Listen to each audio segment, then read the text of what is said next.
Hey guys, welcome back here to today's edition of Intuitive Angling, and appreciate you guys swinging by the channel to watch the video. And guys, today we're going to be talking about the first Bass Pro Tour event that happened last week on Lake Guntersville, and going to go over how the fish were caught and talk a little bit about how I told you so, how the fish were going to get caught, and really get into this bigger picture about how all these rule changes that the organizations have made with the spotlighting machine is not going to make any difference. It didn't make any difference at Gunnersville. It's not going to make any difference in any other tournament. So we're going to get into that in today's episode. Also, guys, before we get started, I want to extend to everybody just a big thank you, guys, for the support of the channel. Man, if you guys are one of the people that have hit that subscribe button or signed up to be a channel member, or you're going into my every video, I have links in my description about ways you can support the channel, like using my Tackle Warehouse link and that stuff. Thank you very much from me and my family if you're doing that. We really appreciate that, and you guys are the reason that the channel continues to be on YouTube there. Okay, let's talk a little bit about this tournament. As you can see, the thumbnail here, guys, is the forward-facing minnow, the jig head minnow, which won the Gunnersville tournament by Drew Gill. Now, guys, I don't have a bad word to say about Drew Gill. He seems like a really nice dude. I got just a really nice guy. I don't have anything bad to say about him. Drew, like all the other young anglers today, they've been forced by the tournament organizations to have to use this technology and, you know, forward-facing sonar, the cheater box, whatever you're going to call it, to compete in tournaments. Again, a lot of people have sort of like dogged me for dogging young anglers. I am not dogging young anglers. I am dogging, however, Bassmaster and MLF and any other tournament organizations that continues to allow this legalized cheating, which is forward-facing sonar. Shame on you guys. You guys are the reason we're having this conversation here. If you guys would have done the right thing, Bassmaster, MLF, all the other tournament organizations in this country that allow forward-facing sonar, if you would have stood up, had a backbone against the electronic companies, did the right thing 5 years ago, we wouldn't have this conversation. We wouldn't have the the fishing industry struggling right now as far as non-forward-facing sonar category lures. We wouldn't have the division in the sport. We wouldn't have the chaos in the sport. We wouldn't have the income disparity in the sport.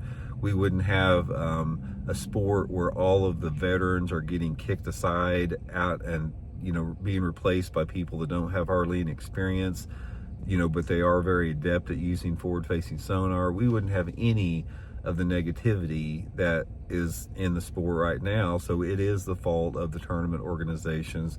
Make no mistake about that. Okay, given that, let's talk a little bit about this Gunnersville tournament. Now, one of the things about it, I predicted before this tournament that it was going to get one spotlight, in which it was. And of course, throughout the week of the tournament, there was always guys say, "Oh, Randy, Mark Davis is not spotlighting, blah, blah, blah, this guy's not spotlighting." Here's what I'm gonna say about that. You know, it's bad. It's like if somebody has to point out the fact that in a tournament, somebody just happens to have caught a bass by not using forward-facing sonar, you know it's gotten pretty bad that they have to actually point that out, that somebody actually caught bass, real bass fishing. But the fact remains is this tournament was won using forward-facing sonar, and 95% or more of the every tournament this year is going to get won the same way. It doesn't make any difference if you put limitations on it. It doesn't make any difference if you put it, you know, 1 period you can have it, 2 periods you can't. A lot of guys that caught them spotlight at Lake Guntersville, they'd catch like 45 or 50 pounds during the period they could use the cheater box, and then when they couldn't use the cheater box, they catch 1 or 2 fish. That is the reality of the situation. So it doesn't matter, like in the BFLs that I'm fishing, you can only use it 3 hours a day, then you have to turn it off. Some organizations have it, you can't turn it on until you get a limit of fish in the boat. Some organizations have it like, you know, you can use it certain periods and can't. Some, like Bassmaster, you can use it in some tournaments and you can't. It doesn't make any difference, guys. Those are all half measures that are still going to do nothing to level the playing field like it needs to be leveled.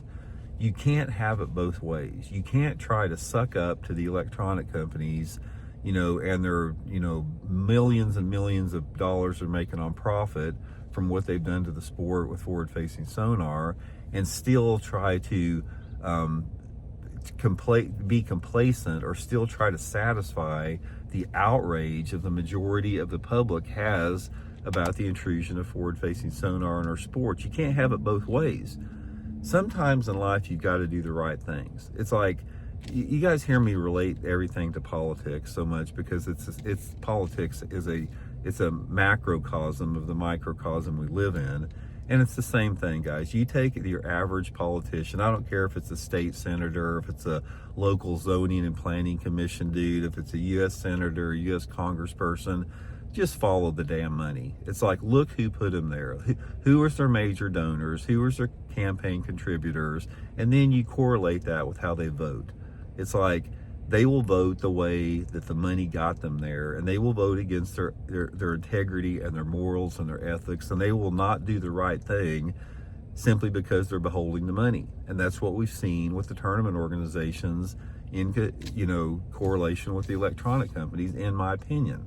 I'm not saying that's the way it is across the board, but that is a reality of the situation. I'll say it, I've said it all along, and I'll say it once again. If the electronic companies would not give the tournament organizations or any angler one single penny, we wouldn't be having this discussion. We would have bass fishing the way it needs to be, where you actually fish to find fish. And we have entered this realm in bass fishing where nobody fishes to find fish anymore. It's like the way that people fish and the way that this generation, the new generation of bass fishing, this is what they do. They go to a tournament, they got all their electronic technology set up front, and they get out in the middle of the cove, or they get out wherever, and they just turn that graph on, and they look around until they find the fish.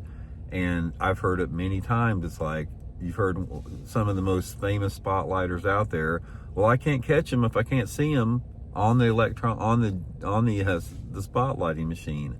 So when you have devolved the sport of fishing, which is fishing to find fish, into somebody saying that I can't catch them unless I can see them on my electronic unit, is he okay with that? Do you think that's all right? Do you think that's acceptable and cool? If it's not, if you think that's acceptable and cool, I think you really need to alter and reevaluate your worldview on what fishing is, because it is messed up. That's not what fishing is. Fishing is the fundamental premise of fishing, especially sport fishing, is you fish to find the fish, because you don't know where the fish are at. You speculate where the fish are at based upon all of the information and data that you can assimilate from the natural world. Sky conditions, light intensity, the wind speed, the wind direction, the water temperature, the water clarity, seasonal movements and patterns of fish. And then you formulate your approach. That is what fishing is. That is the art form of bass fishing. And when you regulate it and take away every aspect of the artistic level of fishing, and you relegate it to a piece of artificial electronic technology for your success, it is an insult to yourself. It's an insult to the sport. It's an insult to the fish. It's an insult to everybody that came before you with that technology. So I'll say it once again, I just do not consider success with forward-facing sonar, in my mind, as a legitimate success. And given that, I really feel sorry for the people that have been forced to utilize it.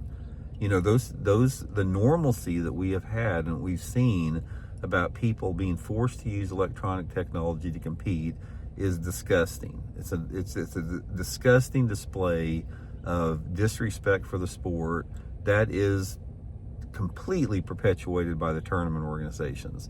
The tournament organizations could put a stop to this tomorrow if they wanted to. Bassmaster and MLF could come out with a press release and say, after careful consideration, we have decided to ban all forward-facing sonar and similar technology, AI, everything from the sport of bass fishing. Moving forward, we're only allowing two-dimensional sonar and GPS. There's not going to be any other technological advancement behind that used in the sport, because it diminishes what the sport is about. It's not fair chase. It's not right. But don't expect people to do the right thing, guys, unless they're forced to do so. That's one thing that you'll find out about humans, for the most part. especially today, is they will not do the right thing unless they're forced to do so. So anyway, just a few thoughts on that. Drop some comments, guys. Let me know what y'all think, and we'll check in later.